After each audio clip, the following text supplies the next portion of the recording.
3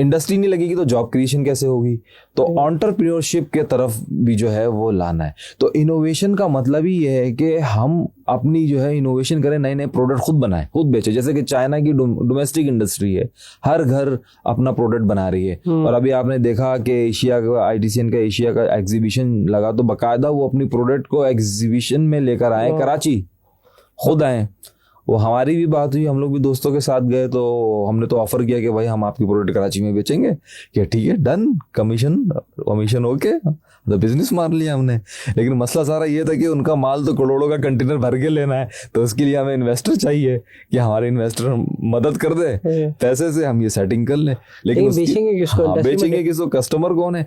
पता चला कि नहीं भाई वो तो माल तो महंगा पड़ जाएगा यहाँ पे। और यहाँ जो पहले ही जेंट बेचे हुए एक कंपनी थी चाइनीज की, हमारे दोस्त भी साथ थे उसमें, तो वो क्या बेच रहे थे कि स्टील की पाइप्स और एल्बो वगैरह थे उनके, यानी कि जो प्लम्बर्स से रिलेटेड जो सैनिटरी के जो थे, वो उनसे बड़ी अच्छी खातून से बात हो गई, वो अग्री थी। लेकिन जब हमने रेट का पता किया यहाँ के उसको, तो मैंने बोला यार ये तो यहाँ पे तो मसला हो जाएगा, इस रेट का बिकेगा नहीं।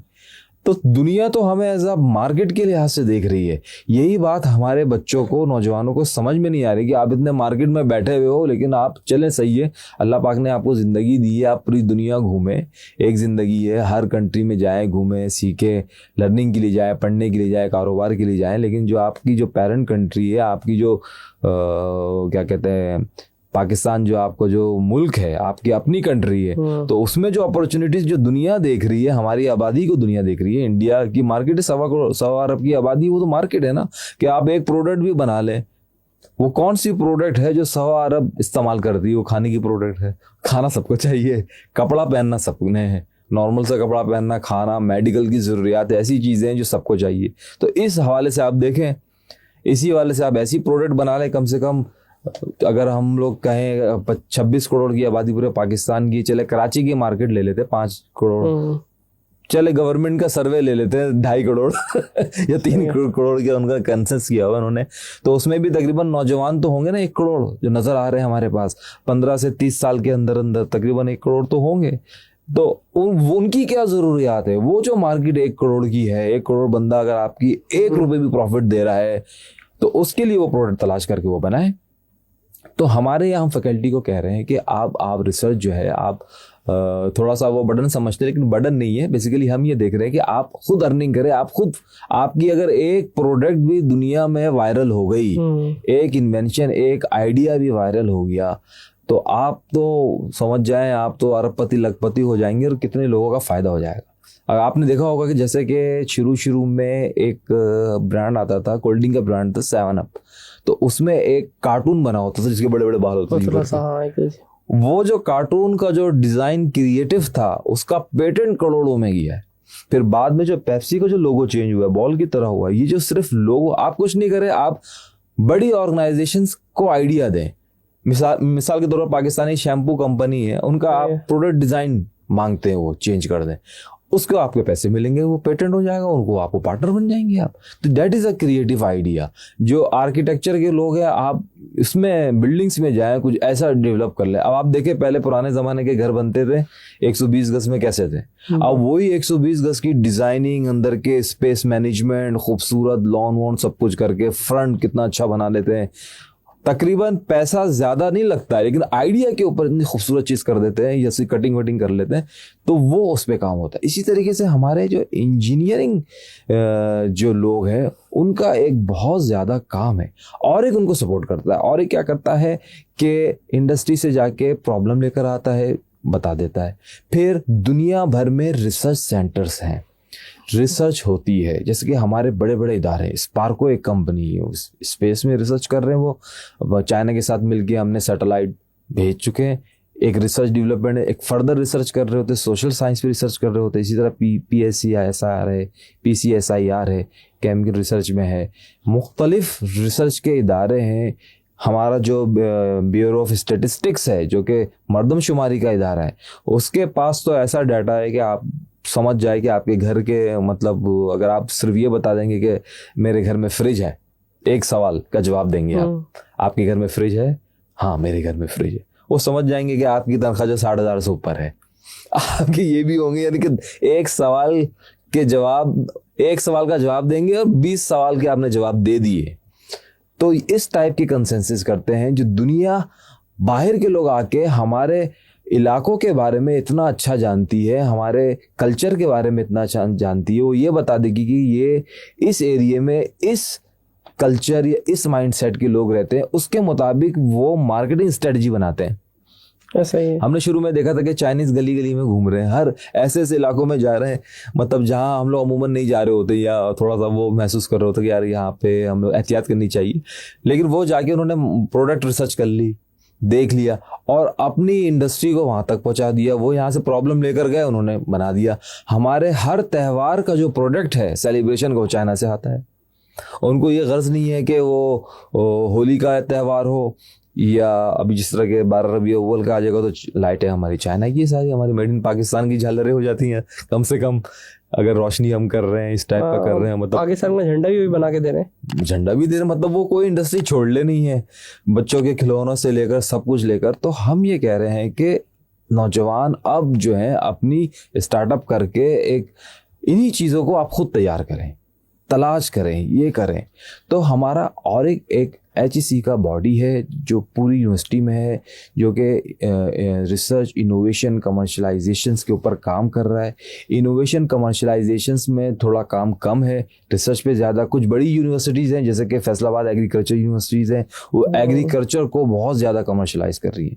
इसी तरीके से टंडो जाम में हमारी सिंध की एग्रीकल्चर यूनिवर्सिटीज़ है, एग्रीकल्चर लैंड है, उनको पता ही है जड़ी बूटियाँ इनको कमर्शलाइज करना, बाहर भेजना, ये करना। एग्रीकल्चर में रिसर्च करके मुख्तलिफ खाद फर्टिलाइज़र पे काम करके प्रोडक्ट कितनी अच्छी बन सकती है, सेहतियाबी बन सकती है। कि आपको पता है कि बॉटनी या इस टाइप की फील्ड में जो साल में फसल होती है वो 3 महीने में आ जाती है। ये और बात है कि ये भी एक सवालिया निशान है जितनी जल्दी हम रिजल्ट चाह रहे होते हैं। तो ये सारी चीज़ें, यही इंडस्ट्री। इसी तरीके से जो हमारी जो है वो ड्रोन है, अभी पेशावर यूनिवर्सिटी का एक आया हुआ है, वो ड्रोन कंपटीशन करा रही है। मतलब कि इंजीनियरिंग में आपने अगर ड्रोन बनाया हुआ है, खुद बनाया है, तो उसका एक कंपटीशन है। तो ये भी अच्छा है इलेक्ट्रॉनिक्स के लिहाज से, इलेक्ट्रॉनिक्स प्रोडक्ट के लिहाज से ये अच्छा है। तो इलेक्ट्रॉनिक्स में हमारे पास ऑटोमोबाइल्स हैं, सैयद में तो अभी ऑटोमोबाइल्स मैकेनिकल नहीं है, लेकिन दूसरी जगहों पे अब मिसाल के तौर पर ये माइक्रोफोन है, ये टेली कम्युनिकेशन के जितने भी जो एसेसरीज हैं, जैसे हमारे पास टेली कम्युनिकेशन डिपार्टमेंट है, ट्रांसफ़र है, रिसीवर है, इनमें जो इनोवेशंस है, फर्दर कितनी ज़बरदस्त चीज़ आ गई है। जो टेली कम्युनिकेशन या जो इलेक्ट्रॉनिक्स में जो रेवोल्यूशन आया है वो है सेमीकंडक्टर की वजह से आया है, ट्रांजिस्टर की इजाद की वजह से आया है, जो चिप में सारी चीज़ें आ गई हैं। तो ये एक ऐसी फील्ड है जिसकी बहुत बड़ी मार्केट है, पैसा भी ज़्यादा है, इंडस्ट्री भी। PCB डिज़ाइनिंग, आप सर्किट डिज़ाइनिंग का आपको काम आता है, आप बेहतरीन सर्किट वो कर सकते हैं। रोबोटिक्स, आज का दौर जो चल रहा है वो रोबोटिक्स और आर्टिफिशियल इंटेलिजेंस से रोबोट्स की तरफ जा रहे हैं, खुदकार चीज़ों की तरफ जा रहे हैं, ऑटोमेशन की तरफ जा रहे हैं। तो ये जो दुनिया से जो हमारा कंपटीशन है, दुनिया तो बहुत आगे, वही हम चाह रहे हैं कि पाकिस्तान में भी ऐसा कल्चर हो जाए कि यूनिवर्सिटी एज अ इंडस्ट्री काम करे और प्रोडक्ट निकाले, पास आउट स्टूडेंट के साथ वो प्रोडक्ट निकाले जो उसकी यूनिवर्सिटी की पहचान होती है। इसी वजह से अब एग्जीबिशंस आपने देखा होगा बहुत ज़्यादा हो रहे हैं, प्रोजेक्ट एग्जीबिशंस हो रहे हैं, और हर यूनिवर्सिटी बता रही है कि हम ये कर रहे हैं, ये प्रोडक्ट हमारे, ये सारे हर डिपार्टमेंट आगे चल रहे हैं। सॉफ्टवेयर में हम लोग बहुत आगे हो गए, अल्लाह पाक ने भी अपने ख़जाने खोले हुए, तो सॉफ्टवेयर का दौर चल रहा है और हर चीज़ जो है वो सॉफ्ट पे आ गई है या IoT डिवाइसेस बन गई हैं जिस पे हम काम कर रहे हैं। ग्राफिक डिज़ाइनिंग आप देखें कितनी ज़बरदस्त हो गई है, ये मार्केट बहुत ज़्यादा वास्ट हो गई है। अब तो हर डिपार्टमेंट में हमें चाहिए होता है। तो ये एक स्किल बेस है। तो स्किल जो है वो एक इम्पॉर्टेंट चीज़ आ गई है कि हम स्किल बेस के ऊपर जो है वो काम करें। इंडस्ट्री डिमांडेड स्किल्स हैं कुछ, मिसाल के तौर पर अगर आप कहेंगे कि भाई के इंडस्ट्री में क्या स्किल्स बहुत ज़्यादा हैं जो डिमांडेड आ रहे हैं, हमारे पास भी करियर एंड प्लानिंग का एक डिपार्टमेंट है जिससे हमें पता चल रहा होता है कि जॉब्स किस चीज़ की ज़्यादा है। जैसे PHP डेवलपर है, फ्रंट हैंड डेवलपर है, बैक हैंड डेवलपर है, और इस तरीके से मिसाल के तौर पर फुल स्टैक डेवलपर है, .NET डेवलपर, ये सारे सॉफ्टवेयर या कोडिंग से रिलेटेड जो है ये सारी ऐसी चीज़ें हैं जो कि बहुत बड़ी इंडस्ट्री को जो है बहुत ही छोटे पैमाने पे, बहुत ही कम खर्चे पे काम करके एक बड़ा मुनाफा आपको जो है वो दे सकती है। तो अब हम लोग क्योंकि पेपर लेस पे भी जा रहे हैं. पहले तो पेपर का बड़ा इस्तेमाल होता था कि गो ग्रीन का मसला आ गया, फिर SDGs चल रही हैं, माहौलियात का मसला है, पाकिस्तान को क्लाइमेट चेंज का बहुत ज़्यादा जो है वो इशू है. जिस तरीके से हालिया हमने बारिशें वगैरह देखी, तो इस पर एक बहुत ज़बरदस्त रिसर्च क्लाइमेट पे हो रही है, मुख्तलिफ कॉन्फ्रेंसेस हो रही हैं क्लाइमेट पे. क्या वजह है कि पाकिस्तान वैसे सेकंड नंबर पे आ गया है, जो डिज़ास्टर जिस तरीके से हुई है, जो हमारी जो सर्कमस्टांसिस चेंज हो गई, जाके वो पोल्यूशन की वजह हो या दूसरी वजह हो या ज़मीनी प्लेट्स वगैरह हिल गए, तो बाकायदा इसमें जो कराची यूनिवर्सिटी का डिपार्टमेंट, जियोलॉजी डिपार्टमेंट, वो इस पर रिसर्च करता है. वो इलाकों के हर इलाके की आप ज़मीन देखकर, उसकी मट्टी देखकर, जो सिविल इंजीनियरिंग में भी आप पहचान जाते हैं कि यहाँ पे बिल्डिंग बनेगी कि नहीं बनेगी, यहाँ की मट्टी कैसी है, क्या है ज़मीन के इनसाइड का स्ट्रक्चर. जिस प्लैनेट में या जिस हम इसमें, आमिर खान की एक फिल्म थी PK में, उसने कहा था किसी गोले से आया हूँ मैं, तो मुझे ये जो हमारा जो गोला है थोड़ा सा स्लैंग लग रहा है, लेकिन ये जो अर्थ प्लैनेट है भाई, ये भी मूव कर रहा है, ये भी एक जानदार चीज़ है. हम लोगों ने इतनी बड़ी बड़ी बिल्डिंगें बना दी, अगर आप खला से देखेंगे पूरे वर्ल्ड को तो ऐसा लगेगा कि नोक निकले हुए चारों तरफ से. तो मटेरियल कहाँ से आया? अर्थ से आया, उसी से आपने बिल्डिंग्स और ये फॉर्मेशन सारी की है. जिद्दत की तरफ तो हम लोग जा रहे हैं माशाल्लाह से. अब मैं आपको बताता हूँ कि हमारे नौजवान कितने फास्ट हैं और कितने इंटेलिजेंट हैं, कहाँ तक पहुँच चुके हैं. जब 1998 में हमने जो है एटॉमिक पावर बने, और उस वक्त के नौजवानों ने, अमेरिका को नहीं पता था कि हमने जो है वो ये टेस्ट कर लिया है. तो वजह ये है कि सैटेलाइट सिस्टम है.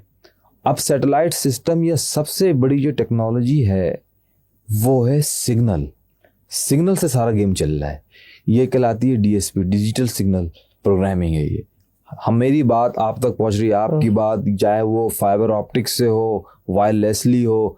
ये जो सिग्नल एक जादू की तरह है, जो नज़र भी नहीं आता है, मैसेज भी पहुंचा रहा है, चाहे वो आपकी आवाज़ का मैसेज हो या वीडियो का मैसेज हो. बेहतरीन रिसीवर और ट्रांसमीटर हैं जो कि आपको कन्वर्ट कर रहे हैं. सिग्नल वो करते हैं इंटरसेप्ट. ये इंटरसेप्ट की टेक्नोलॉजी की एक सिग्नल है जो जाता है और मैसेज लेके आके बता देता है. यही काम होता है एरोप्लेन्स में.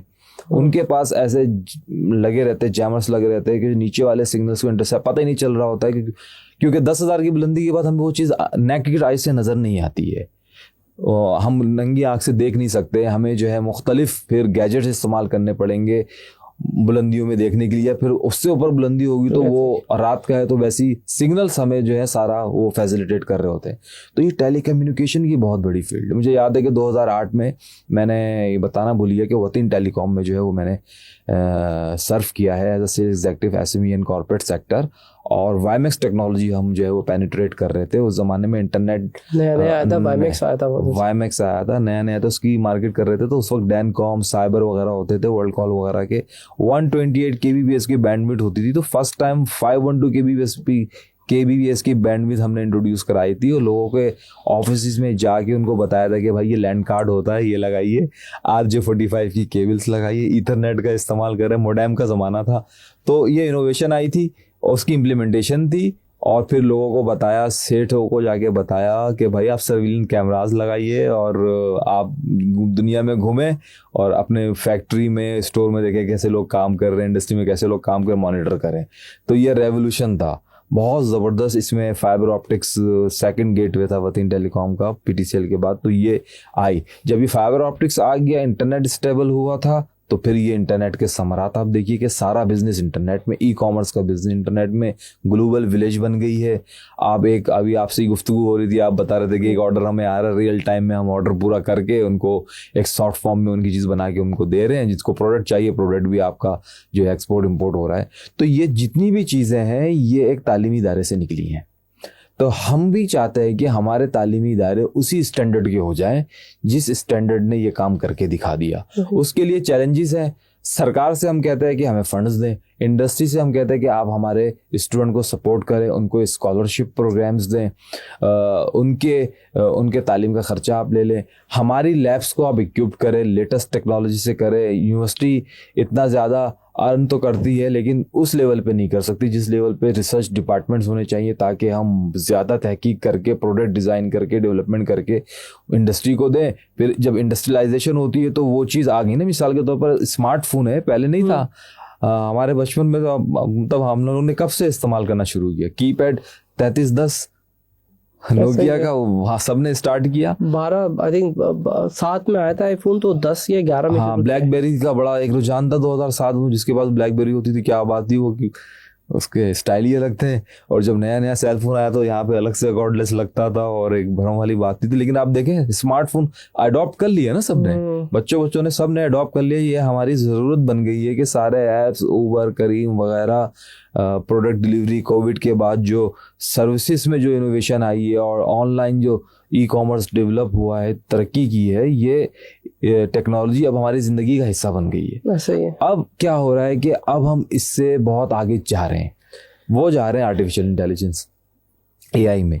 एआई है तो पुरानी चीज़, अब जो है आपको पता है कि अब जो सिचुएशन चल रही है, ख़ास तौर पे हमारा जो रीजन है एशिया का, पाकिस्तान की बात कर ले तो आर्टिफिशियल इंटेलिजेंस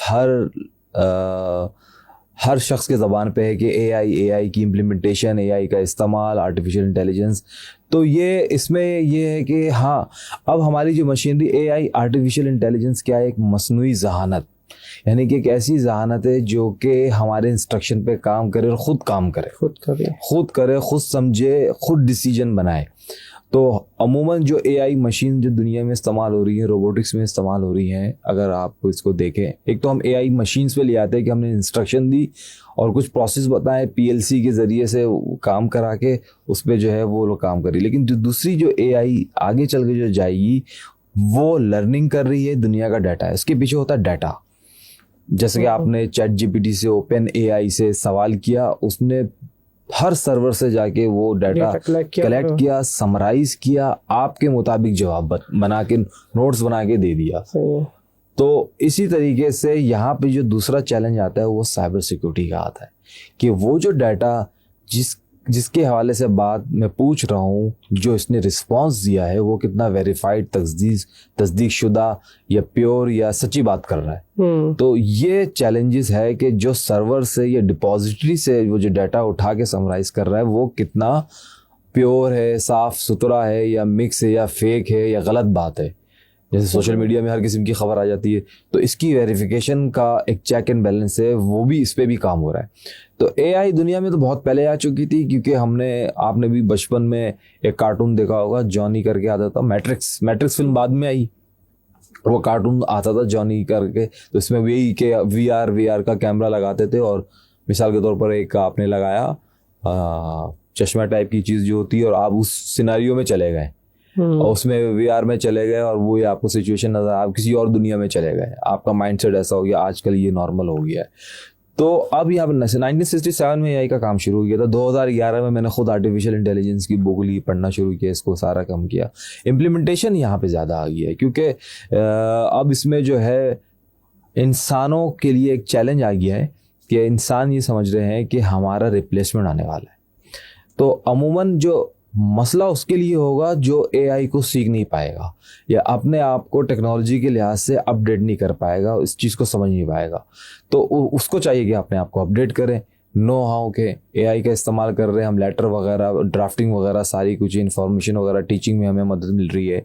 एआई से हमें जो है मुख्तलिफ मेडिकल रिपोर्ट्स पढ़ने में मदद मिल रही है, बारीकी से हम पढ़ लें। एआई के इस्तेमाल से जो है हम बैंकिंग सेक्टर में लेकर आ रहे हैं, ऑटोमेशन इंडस्ट्री में लेकर आ रहे हैं, पेंटिंग इंडस्ट्रीज में लेकर आ रहे हैं। तो हम ये देख सकते हैं कि हम एआई से क्या फ़ायदा उठा सकें, तो उस चीज़ में उसको इस्तेमाल करके हम जो है वो कर रहे हैं। और यही नौजवानों के लिए ये चैलेंज है कि डाटा साइंस और एआई के ऊपर आके अपनी फर्दर स्टेप को आगे लेकर जाएं, ताकि वो जो है इस पे एक कामयाबी के साथ, सक्सेसफुल के साथ ये करें। तो इसी तरीके से हम जो है ऑरिक में भी जो है इस चीज़ को आगे लेकर जा रहे हैं, रिसर्च, इनोवेशन, कमर्शलाइजेशन की चीज़ों को बढ़ा रहे हैं, कैपेसिटी बिल्डिंग्स पर काम कर रहे हैं। कैपेसिटी बिल्डिंग्स में मुख्तलिफ लर्निंग है, सेशंस हैं, स्किल्स लेकर आ रहे हैं, स्टूडेंट फैकल्टी को भी अपडेट कर रहे हैं कि जो मार्केट में दुनिया में चल रहा है उसको आप इम्प्लीमेंट भी करें, आगे लेकर आएँ।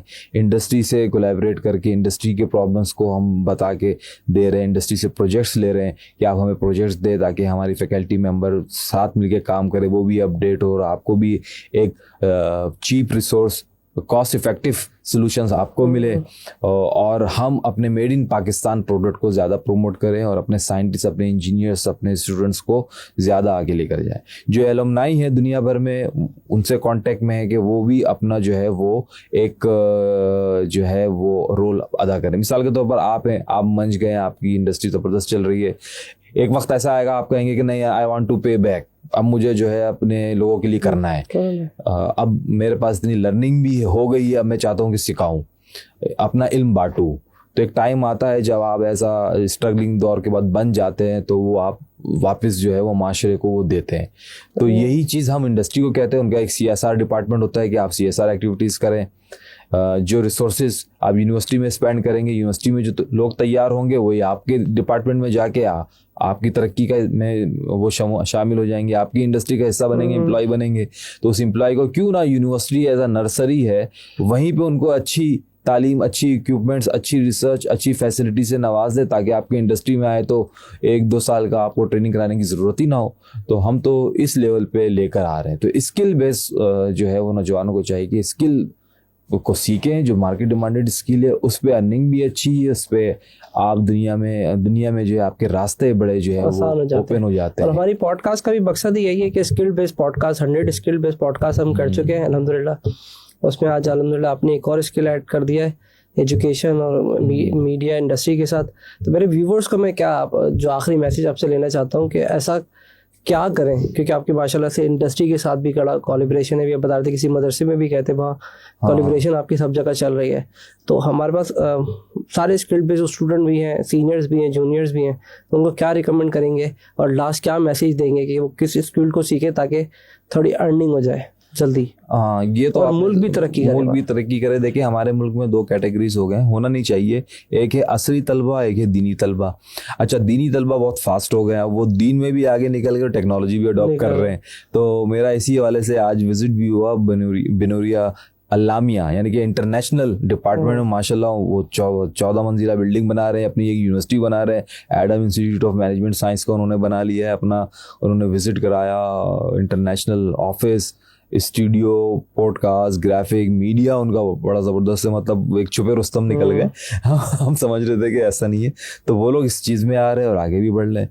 नौजवानों को देखिए कि भाई आप जो है अपनी डायरेक्शन को करेक्ट करें, अपना फोकस करें, एक चीज़ को अडॉप्ट करें. जो ऐसी चीज़ अडॉप्ट करें आप दुनिया में कहीं भी चले जाए वो स्किल आपकी काम आएगी. उस स्किल पे काम करके उसके एक्सपर्ट बन जाए, फिर उसको जो है वो आप किसी भी तरीके से हासिल करके उसको जो है फिर आगे लेके जाएंगे तो वो आपको फाइनेंशियली भी स्ट्रॉन्ग करेगी और आगे भी लेके जाएगी, और साथ साथ बहुत सारे लोगों को जो है आप आगे लेके जा सकते हैं. तो स्किल ऐसी चीज़ है, अगर आप सॉफ्टवेयर में, कंप्यूटर साइंस में, फुल स्टैक डेवलपमेंट में फ्रीलांसर भी बनते तो दुनिया आपके लिए खुली हुई है. मुख्तलिफ वीज़ास वगैरह एक्सेस आपको मिल जाता है. यूनिवर्सिटी भी एक ऐसा इदारा होता है, वो पूरी दुनिया, हम लोग इंटरनेशनल लिंकेजेस भी कर रहे होते हैं. तो opportunities, faculty exchange program, student exchange program, research program, conferences से आप पूरी दुनिया में एक्सेस कर सकते हैं. रोज़गार के लिए तरीक़ेकार डिफरेंट है, लेकिन कुछ ऐसे स्किल्स हैं ख़ास तौर पर अगर आप फ्रीलांसर कहीं भी बैठ के काम कर सकते हैं. एक स्किल ऐसी है जिसको लोग मोटिवेट नहीं करते, लेकिन वो सबसे अहम स्किल वो है सेल्स की स्किल. आपके पास कुछ भी आ जाए, आपको बेचना आता है. अब बेचने के प्लेटफॉर्म्स हैं, ग्लोबल प्लेटफॉर्म्स है, एक मोहल्ले की मार्केट है. तो ग्लोबल प्लेटफॉर्म को सीखे वो किस तरीके से होती है. अगर आपको कुछ भी नहीं आता तो एटलीस्ट ये वाला करें, तो इंशाअल्लाह ताला आप देखेंगे जब आप फील्ड में चले जाएंगे तो मुख्तलिफ राहें आपके लिए खुलेंगी. और आप नौजवान हैं, अल्लाह ताला की बरकतें, रहमतें आपके साथ हैं. और इसके साथ साथ आप अपनी ज़िंदगी के आखिरत के बारे में भी ज़रूर सोचिए कि दुनिया तो आखिरत की खेती है. तो हमें अपनी दुनिया को भी अच्छा करना है और अपनी आखिरत को भी अच्छा करना है. तो इसके बारे में भी सोचना है और अपनी हिस्ट्री को जानने की कोशिश कीजिए. जितने भी हीरोज़ गुजरे हैं, चाहे वो हमारे इस्लामिक से रिलेट हो या दुनिया से रिलेट हो, उनकी स्ट्रगल नौजवानी में ही रही है. उन्होंने अपनी नौजवानी को ही, नौजवान वाली उम्र को ही कहीं खपाया है. और सबको नौजवानी चाहिए, चाहे आर्मी में भर्ती होना है, 16 साल का लड़का चाहिए. अल्लाह ताला को भी जो है जवानी की इबादत पसंद है. तो इस जवानी के ऊपर सवाल भी होगा आपसे, कब्र में भी, हश्र में भी सवाल होंगे कि भाई तुमने इल्म दिया था, उसका इस्तेमाल क्या किया, जवानी दी थी, ये उम्र का आपने कैसे गुजारी. तो और ये जवानी शैतान आपके पीछे भी लगेगा. तो टाइम मैनेजमेंट बहुत ज़रूरी है. अपना फोकस बनाइए, टाइम मैनेजमेंट के ऊपर काम कीजिए, अपना एक एम बना के चलें. जल्दबाजी कंपटीशन, कंस्ट्रक्टिव कंपटीशन में जल्दबाजी करें, सीखने में आप जल्दबाजी करें, हाँ मतलब कि कंस्ट्रक्टिव कंपटीशन में आगे बढ़ें. बाकी हर उम्र का ग्रेस है, ऐसा नहीं समझे कि मैं 20 साल में 50 साल वाला काम करूँगा, कर सकते हैं करें, नो प्रॉब्लम, दुनिया आपके लिए खुली हुई है. लेकिन 30 साल में आपके जहन में कुछ और आइडिया होगा, 40 साल में पूछेंगे तो आप यकीन माने ये 40 साल ऐसे ही नहीं है, ये 90 की भी एज है एक तरीके से. इसमें आपको ऐसा लगेगा कि मुझे प्राइम मिनिस्टर होना चाहिए, क्योंकि अल्लाह ताला ने ये खूबी रखी है. तो हर एज का ग्रेस है, मेहनत कीजिए, वालिदैन को अपने साथ लेके चलिए, बहुत ज़रूरी है वालिदैन की दुआ, उनका एहतराम, उनकी खिदमत. और इंशाअल्लाह ताला जिस तरह हमारे माशाल्लाह खिदमत कर रहे हैं तहसीन इस्लाम भाई, और 100 स्किल्स मुकम्मल किए, तो एक नई स्किल्स आते जाएंगी, हर दौर चलता है, एक नई स्किल आती है, कुछ अरसे के लिए रहती है मार्केट में, फिर दूसरी स्किल्स आ जाती है. तो अप टू डेट आपने करना है, लेकिन साथ साथ जो है वो दूसरों तक और दूसरों को, दोस्तों को साथ लेकर चलना है. तो यही मैसेज है कि खुश रहिए, खुश खुर्रम रहिए और आगे बढ़ते चले जाइए. और हमें क्या चाहिए, और पाकिस्तान को आगे लेके चाहिए. पाकिस्तान जिंदाबाद. बिल्कुल आपकी कोशिशें हैं, यूनिवर्सिटी भी कोशिश कर रहे हैं, स्टूडेंट भी कर रहे हैं, सब कर रहे हैं, तो इंशाल्लाह एक दिन पाकिस्तान आगे हो ही जाएगा. बिल्कुल ऐसे ही है. तो सर बहुत शुक्रिया आपका आने का, और बहुत मज़ा आया बात करके. अभी कमेंट्स आते हैं, लोग कमेंट करते हैं कि दोबारा बुलाएं, तो डेफिनेटली मेरे बहुत सारे सवाल हैं. एक तो पॉडकास्ट हम भी होती, लोग देख के भाग जाते हैं, तो मुझे यहाँ पे ख़त्म करना पड़ेगा. कमेंट आते हैं तो मैं डेफिनेटली आपको दोबारा बुलाता हूँ. फिलहाल अभी तक के लिए अल्लाह हाफिज़. अल्लाह हाफिज़.